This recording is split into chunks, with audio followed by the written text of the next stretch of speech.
তুমি ছাড়া তো আমার আর কেউ নাই। আল্লাহ গো, তুমি যদি মাফ না করো কে আমাকে মাফ করবে? তুমি যদি মাফ না করো কে আমাকে মাফ করবে?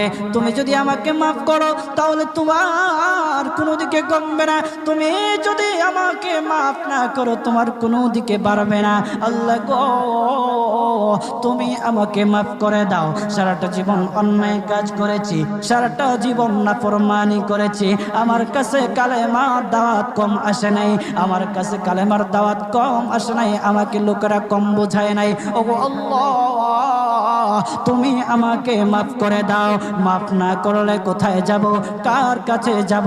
বাবা যখন মারে তখন মার কাছে আশ্রয় নেওয়া যায়, মা যখন প্রহার করে তখন বাবার কাছে আশ্রয় নেওয়া যায়, বাবা মা যখন প্রহার করে তখন দুনিয়ার কারো না কারো কাছে আশ্রয় নেওয়া যায়।